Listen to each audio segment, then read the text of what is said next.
Let's start with the Philadelphia Eagles.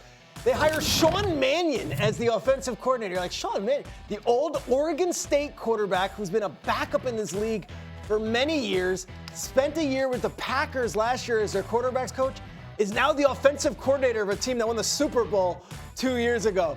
I asked for this from the producers. Can we get a little Oregon State Sean Mannion footage? Just so you got, this guy had a cannon in college and had an absolute blast with Brandon Cooks, the wide receiver.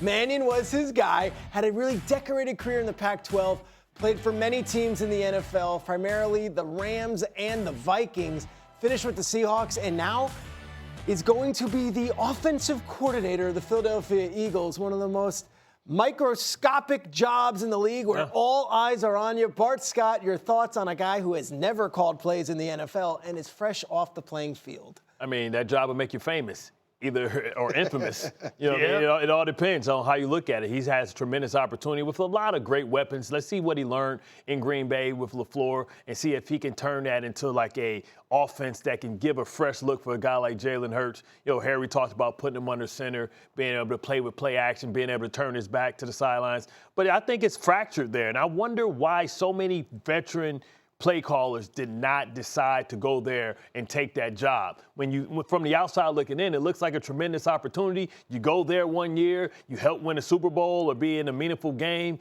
you get a head coaching job the following year.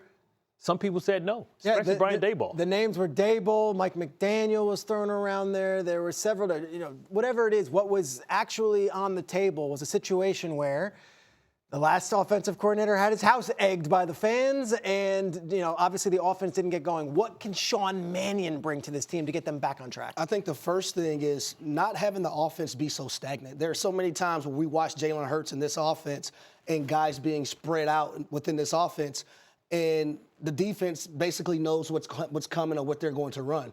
You're going to see a lot more shifts, a lot more motions, the quarterback under center, in which that helps the quarterback out and the offense entirely, and Saquon Barkley, because there are a lot of things that can go on when the quarterback is under center. I had Matt Ryan on my show the other day, and he talked about when you're in the shotgun and you're in the pistol, the defense can pretty much have a T on some of the things that you're doing, and you can cut down on a lot of things that you have to prepare for when the quarterback is in the shotgun and the pistol versus being under center. Your thoughts?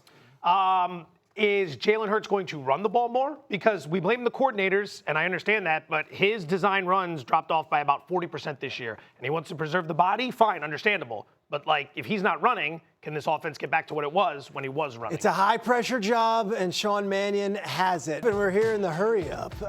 The Giants' OC search is now ongoing. I reported yesterday that Jim Bob Cooter, who did not get the Eagles job, will interview for the Giants' offensive coordinator job. So will Alex Tanney, former Giants player and now a current coach. The rest, we don't have any names that have been reported that have been confirmed as interviewing, and yet it's wide open who could be the Giants' offensive coordinator, because Todd Monken was supposed to be, but was the surprise hire in Cleveland. Now, maybe not everyone was surprised, but it seems like the Giants were banking on Monken. Harry, it's a very curious situation as we're heading into Super Bowl week, and the Giants do not have an offensive coordinator despite hiring Harbaugh 2 weeks ago. It's also inexcusable, in my opinion. Peter, for the last 10 to 12 days, you have been reporting that there's a possibility that Todd Monken could get the Cleveland Browns job. If you knew that, if we knew that, John Harbaugh didn't know that? So it's inexcusable on this front. You have to make sure you have plans A, B, C, and D in place. Todd Monken is no longer available. So now if I'm John Harbaugh, what I'm doing is I'm getting on that phone, I'm calling Cliff Kingsbury. Hey, Cliff, we need to bring you in for an interview. Most likely we're going to give you this damn job.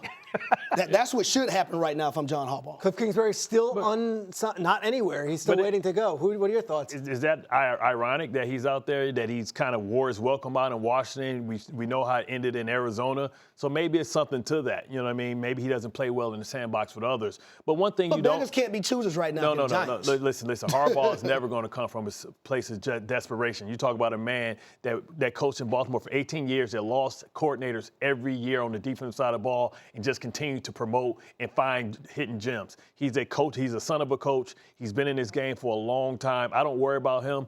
One of the outside names I know that's floating around, and who knows who started it, Charlie Weiss Jr., being able to do something that, the last time we saw was probably in Miami when Ryan Tannehill was brought in and Mike Sherman became the offensive coordinator, and he kept Jackson Dart's coach at Ole Miss. Right. So you're saying that would make sense to bring him over to the Giants. Well, just for the continuity, because he's going to hear language and verbiage, and if we're talking about Lane Kiffin and how it was an offensive, it was a professional type of outfit, then it's something that will allow your quarterback to play fast and maybe be able to actually be a coach on the team and not be learning his second offense in 2 years. So that's an outside, maybe non-conventional type of way of thinking about it. You would think that with Harbaugh's experience, the Rolodex would be hundreds of pages long, and yet these names, Alex Tanney and Jim Bob Cooter are the names that have been reported. That doesn't scream to you, hey, this is so I'm curious to see how it goes out. What's your thoughts? It's a huge hire for a guy who at the start of the Lamar Jackson tenure had Greg Roman, and they had success. He won an MVP, they were winning games, but I think everyone felt like there was more to Lamar than what that offense was getting. You switch to Monken, Lamar found another gear. I mean, all of his stats went through the roof, wins another MVP, they get to an AFC championship. That's the one that got away, though, right? Now he's gone, so I look at that and I think Harbaugh, having waited as long as he did from the Roman to Monken switch, this is going to be a very big hire for Jackson Dart. You look at Lamar, he doesn't have an offensive coordinator yet. You look at Jackson Dart, he doesn't. The Jets don't have one. There's a bunch of teams that don't have offensive coordinators yet. If you're a hot name as an offensive coordinator, would you rather go to Baltimore or to the Giants? I can't believe you asked. I can't believe you said it with a straight face. Baltimore Ravens. I can't believe you said it with a straight face. I don't even think it's a debate, honestly. Right. Like the Baltimore Ravens, you have a 2-time MVP award winner in Lamar Jackson. You're still going to have Derrick Henry. You're going to have Zay Flowers. Great You're going to have Mark Andrews. You believe that Jesse Minter is going to get that defense right, and it's also going to protect your offense as a system as well, too. So I'm going to Baltimore. But is there any concern that you get full buy-in from the quarterback? Just given some of the rumors and reports we heard down the stretch. No, because pressure's on Lamar as well, right? Throw my name in the hat. I'll go coach Lamar ass up right now. Hey, listen. It ain't that hard. It ain't that difficult.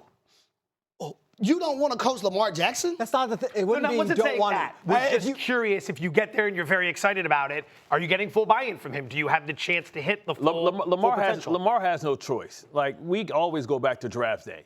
I'm going to bring a Super Bowl here. Joe Flacco brought a Super Bowl there. Trent Dilfer brought a Super Bowl there, right? This is his opportunity to etch his name amongst the greats in Baltimore. You got to get a chip. And I got to understand that he's getting a little long in the tooth, 10 years. Everything after 10 years is gravy. I don't care if you're a quarterback, what position it is, because the body changes, injuries, all those things. So he has to see that the opportunity, and now he's going to get all the blame because he pushed out potentially a Hall of Fame quarterback because of, questions about potentially his staff and the ability to make changes to help Lamar Jackson. A Hall of Fame. And that article did not help him at all. No, and if you're looking and you're explaining, okay, well, what about the article was by Mike Preston, a longtime writer there in Baltimore, and there were questions about Lamar's work habits and some stuff that was coming out of the organization. Well, sure enough, 2 weeks later, they missed the playoffs, and of course, Monken's fired, and so is John Harbaugh. It leaves you here with Lamar, and it's like, all right, what's next?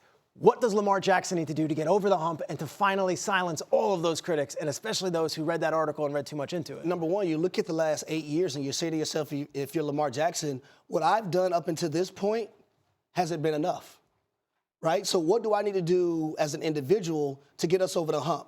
Now, from an offensive coordinator standpoint, I'm not saying you put more on Lamar Jackson's plate, because I think that was kind of the talk about him in previous years. Is Lamar doing too much? Same thing with Josh Allen. Yeah, it's a Joe Brady Is he doing too much? But for Lamar Jackson, if you're, as an individual, looking at yourself, you say to yourself, I have not been able to get to a Super Bowl within the last 8 years. Leadership. What do I need to do better? Leadership. To get this football team, this organization over that hump, because I am the face of the franchise. And just like I feel about Josh Allen, I feel the same way about Lamar Jackson.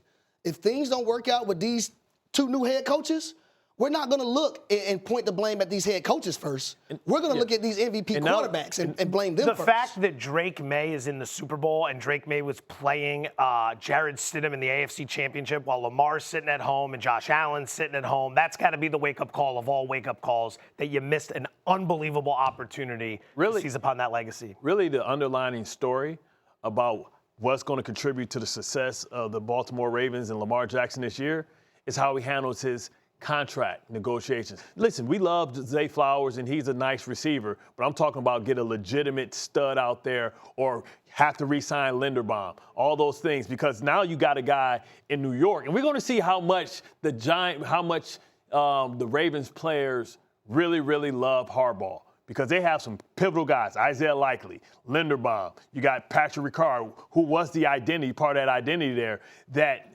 Harbaugh can poach. You know, I left Baltimore not because I didn't get the same contract offers, because my love for Rex Ryan was greater than what it was for Harbaugh at the time, because I had been with him for a lot longer. So how many people can he poach with that 18 years that he spent there in Baltimore, from Baltimore, to help his team? Guys, right now we are going to make a switch on the network. So you're watching us on ESPN News. We are now going, in about 30 seconds, we're going to go to ESPN1. But let's just finish up real quick. Little vamp. Lamar, okay, versus Allen. Who's under more pressure to get that next stop? Allen. Yeah. Allen. I had said Lamar up until this last year. It's Allen now.